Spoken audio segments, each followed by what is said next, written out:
Welcome to Akko. And we're standing outside over here, the Shul, the Tunisian synagogue. I like to tell tourists when they're here that they are at the coolest shul in Eretz Yisrael. Now, you know I must be telling the truth, because if I'm a tour guide, you're not allowed to go ahead and make up stuff. It's against the rules. So if I tell you that this is the coolest shul, then you certainly know that it has to be the coolest shul. What makes this shul so unique? So this shul was actually built by a Jew. His name was Zion Badash, and we'll talk a little bit more about him inside. But Zion had three major passions in his life. The first passion was he loved Klal Yisrael. There was nothing more. He loved Jews. He had a tremendous passion for every single Yid that he met. The second passion, he had a tremendous love for Eretz Yisrael. Right? And we'll talk a little bit more, some of his stories inside of him, but his love for Eretz Yisrael was unsurpassed. His third passion was the history of the Jewish people. He's a tremendous history buff, and he loved Jewish history.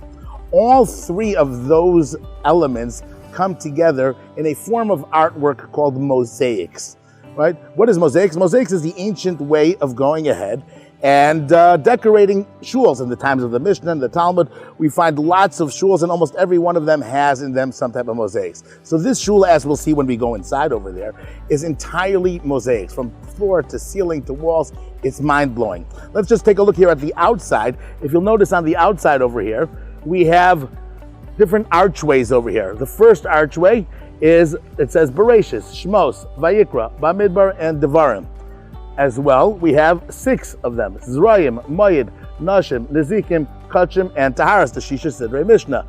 And each of those archways have psukim that follow, that tell you a little bit about the Masechta. For example, Zrayim, you see, Hispala Beregesh Ubedvekis, Moyadim, Hemakush Balachuvadim, Ein Tzadikim, Yichol Lamai, different psukim.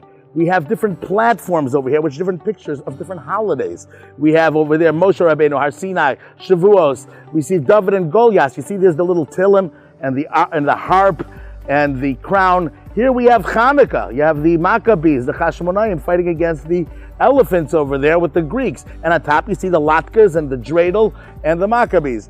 On this side we have Akedas Yitzchak.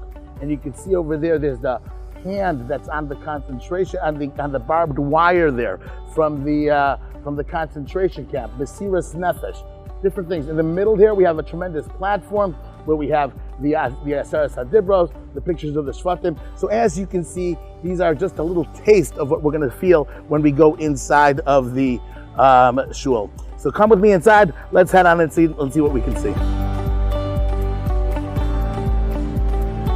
Now we've come into the shul. We are in the entrance hallway over here, and take a look around. I mean, this is like marvelous. You're looking around here, you're seeing something that you've never been. You felt like you landed on a different planet, a mosaic planet.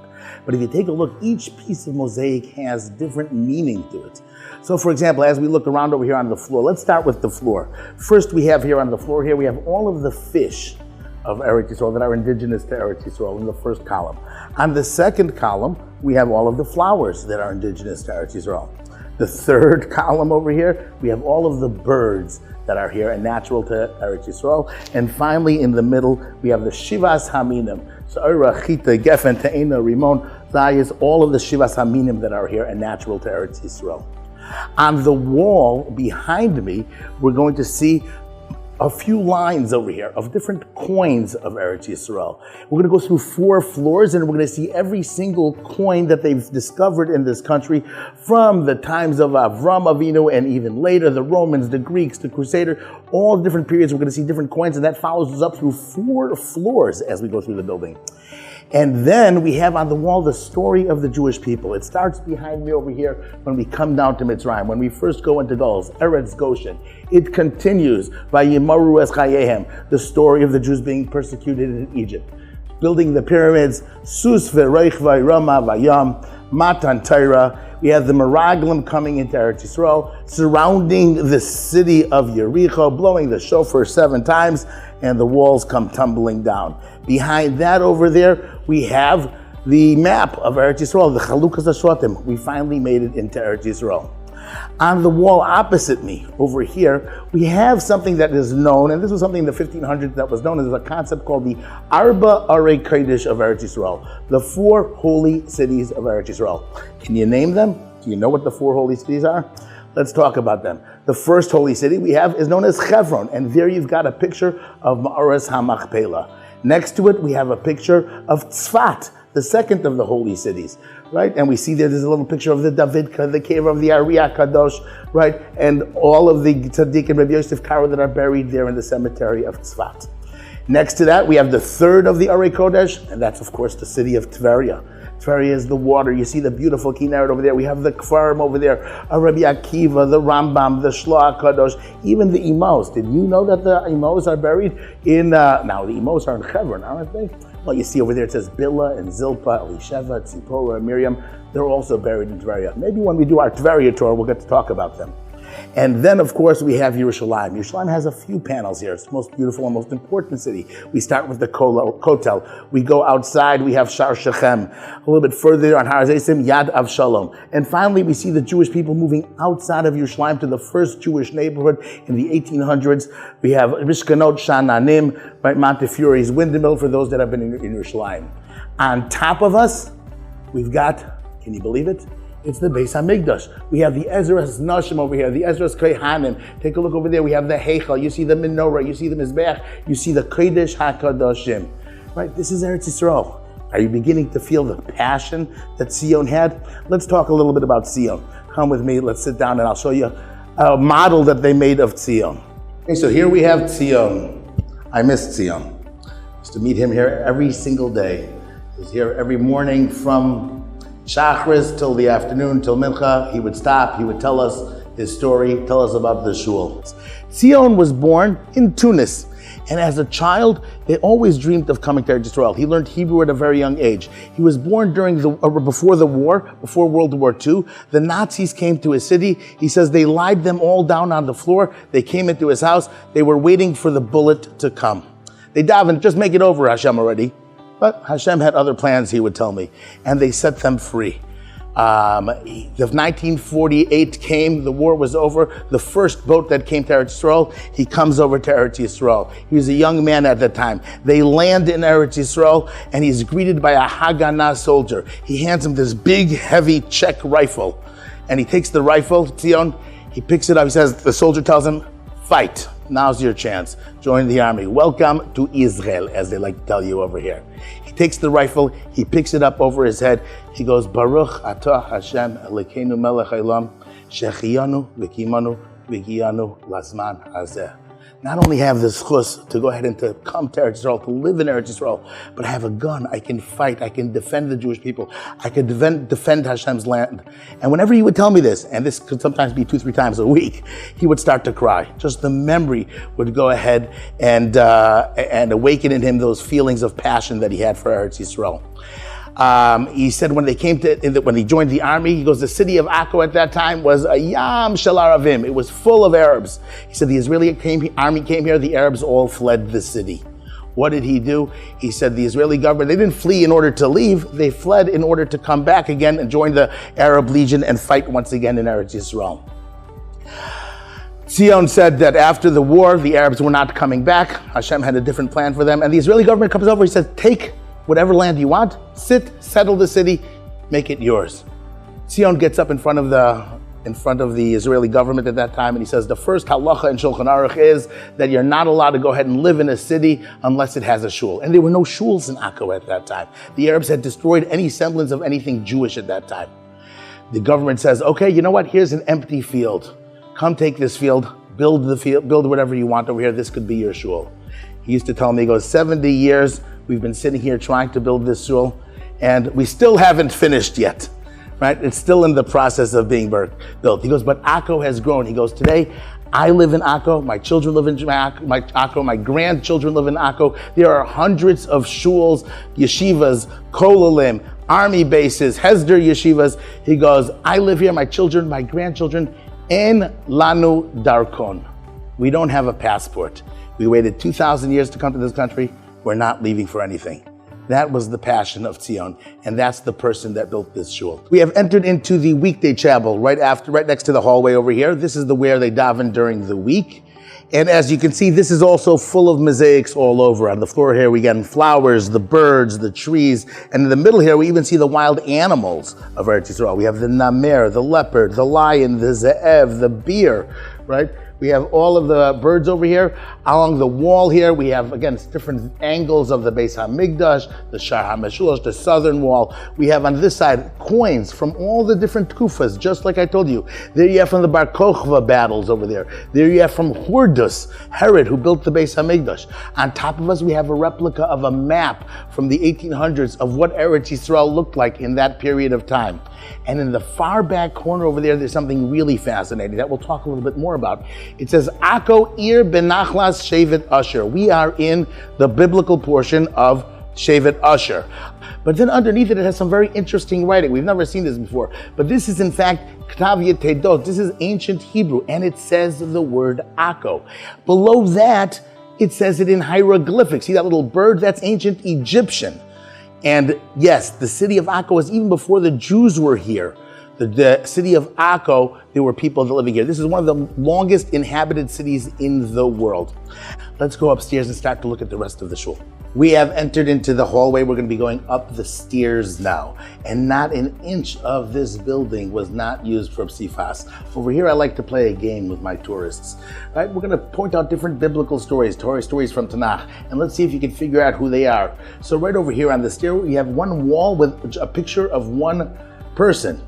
Can you figure out who it is? There's a bird, there's somebody wrapping something on his head, somebody doing something with a child, fire bowing down, people getting killed, and then going up to Shamayim in a fiery chariot while somebody is singing, Avi, crying, Avi, Avi, Rechev Yisrael.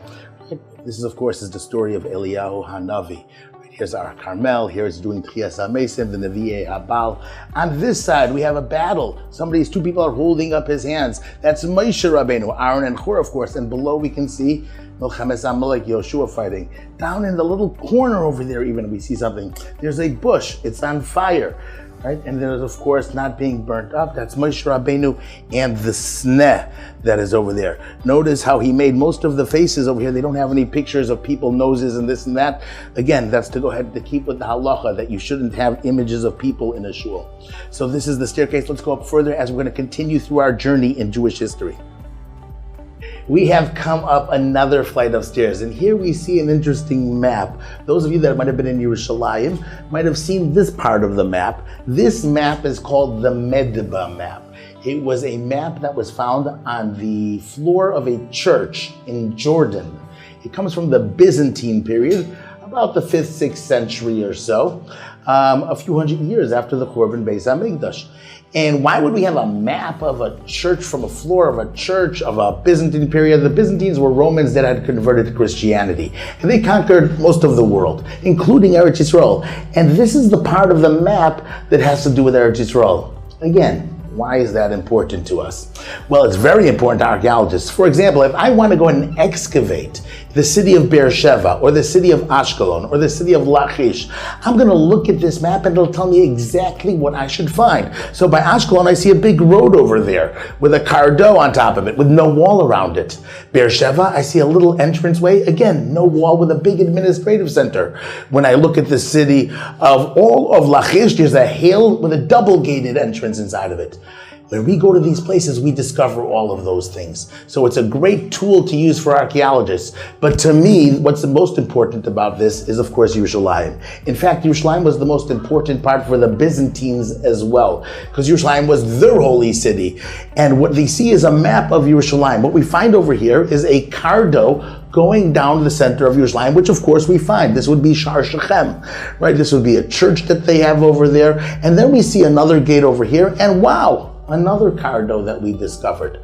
To me, what's most incredible about this is not what you see, though, it's what you don't see. See what's missing on the map of Yerushalayim. You know what's missing, what we don't see? We don't see the Har HaBayis. We don't see the Beis HaMikdash. We don't see the Kotel even. Right? We don't see any of that.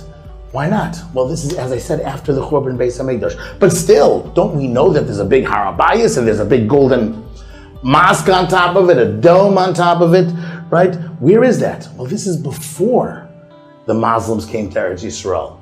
And Chazal tell us that when Hadrian came after the Bar Kokhba revolt and destroyed Yerushalayim, right, he plowed down the Har HaBayis and there was nothing left of it. It's hard for us to relate to that because we see the kosel, we see the golden mosque on top of it. But if you want to see what Chazal are talking about, it's this. There is no Har Bayis, there is no Kotel. It would be somewhere around over here, and we don't see anything. So once again, this is important for us to get a feel of what the Churban meant as opposed to what we see today. We continue going up the stairs here, and again, more pictures. We're getting into the 4th floor. Over here, we see some pictures from the later Nevi'im. There's 3 boys in a fiery furnace. Hananiah, Mishael, Azariah. Right over here, we have the Daniel in the lion's den. On top of us, we have Belshazzar with the Suda, with the handwriting on the wall up above. And finally, we make our way up here to the last floor. We're looking up at the Gog, and all around me, I see a map, an incredible map. And to me, this is the most meaningful place of the entire picture, because here we see a statement. It says Kaddish Lekehilot Yisrael, dedicated to the communities of Israel. And we see different countries: Turkey, Istanbul, Bulgaria. On top of me, we see Poland, Moravia, Austria, Italia. But take a look closely. If you see, we have those little buildings over there with like little triangles. Can you read what it says next to it?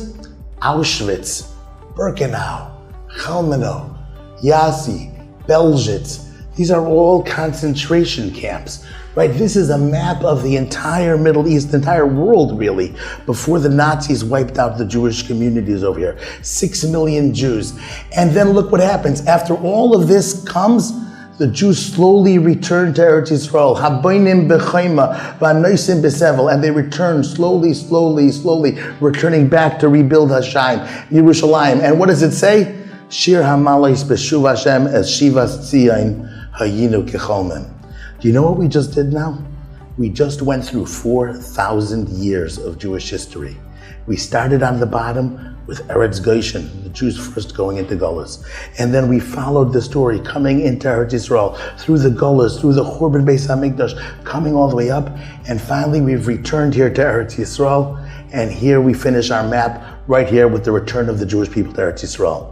So this is the staircase, so to speak, the staircase of the Jewish people. Now we're going to go inside of the Shul, see the Ezras Nashim, and we'll conclude by the main sanctuary of the Shul.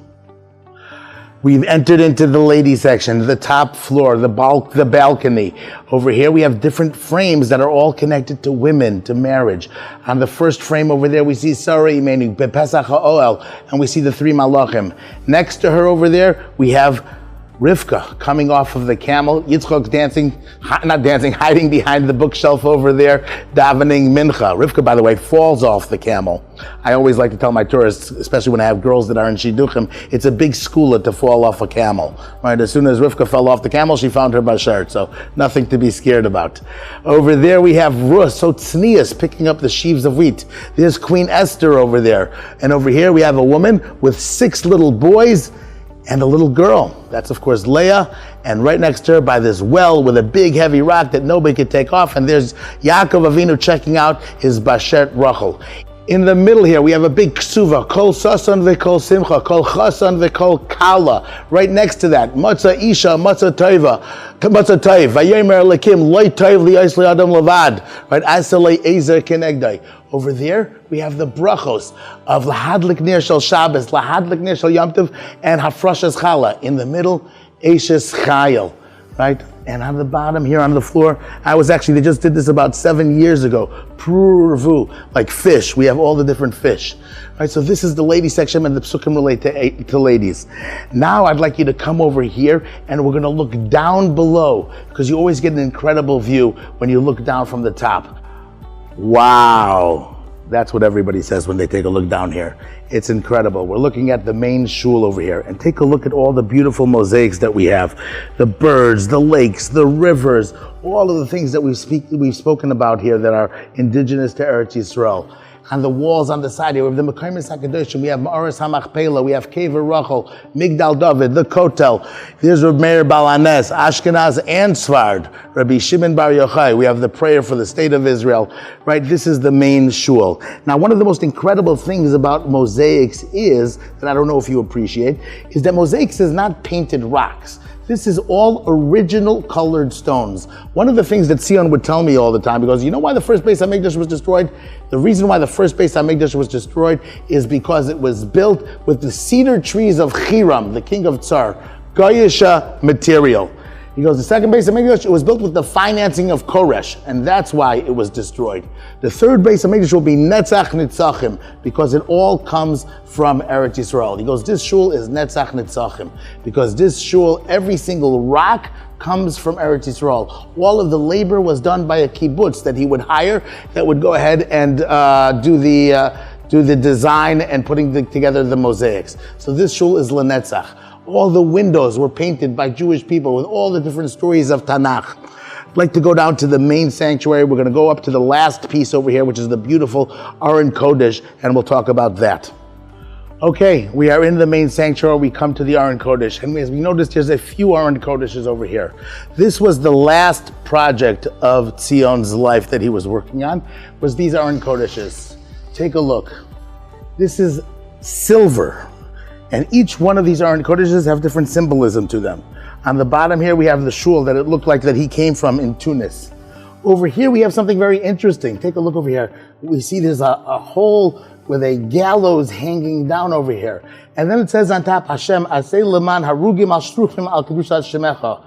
Chayeyim milchamer, their lives were war. Mosam gvur, their deathless courage. Kurbanam kedusha, their sacrifice was holy. Zichram netzach, let's remember the fighters of the Etzel and the Lechi that left the jail in Akko, right? That broke out of the prison over there. And we'll talk about that story there in Akko. So this is dedicated to the soldiers and the liberation of the city of Akko. This is Aron Kodesh number 1. Aron Kodesh number 2,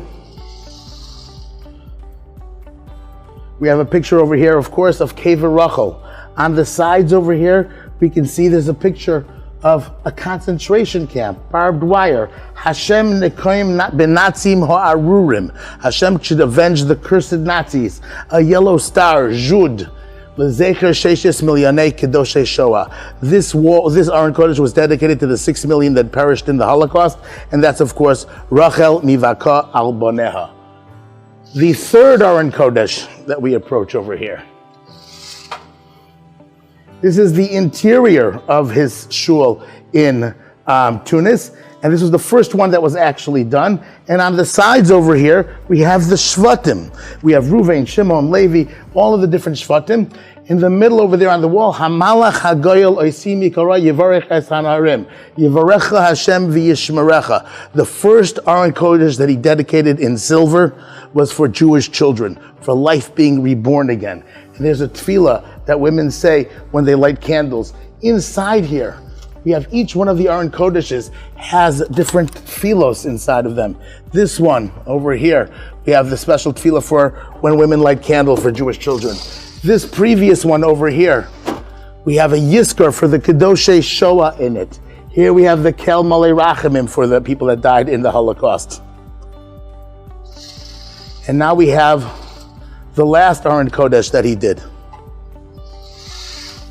This one, of course, you have a picture of the Kotel, and it says Imesh Kachech Yerushalayim. And then on the side here, we have different insignias from all the different army units. We have the cannon brigade, the medical brigade, the communications, the soldiers, the fighting, the infantry, right? This is dedicated to the Jewish soldiers. And inside here, we have a Misha Berach for all of the soldiers. And over here, we have a Yizkor prayer for all of the soldiers that gave their lives in the battles of Eretz Yisrael. So these are the Aron Kodeshes that he succeeded. He wanted to do all of them. He did not. But how many Aron Kodeshes do we have over here? Let's count. We have 1, 2, 3, 4, 5, 6, 7. Why do we have 7 Aron Kodeshes over here? Well, take a look behind us over there. And what do we see? On the wall opposite us. 1, 2, 3, 4, 7 Sha'arim to go into Yerushalayim. Shar Yafo, Shar Chadash, Shar Shechem, Shar Prachim, Shar Arayot.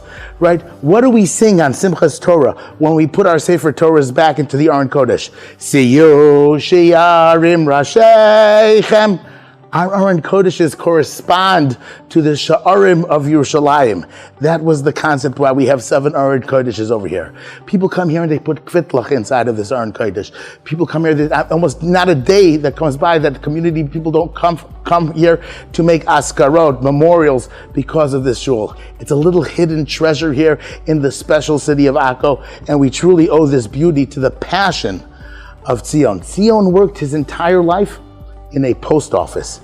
He said he fought in 1948, he fought in 1967, he fought in the Yom Kippur War. They told him he was already too old by then to fight anymore. And he worked in the post office, a simple Yid, but with such a love, such a passion for Eretz Yisrael, for Klal Yisrael. May his memory be blessed, and may our inspiration from his beautiful, beautiful shul that he left us with be something that stays with us forever.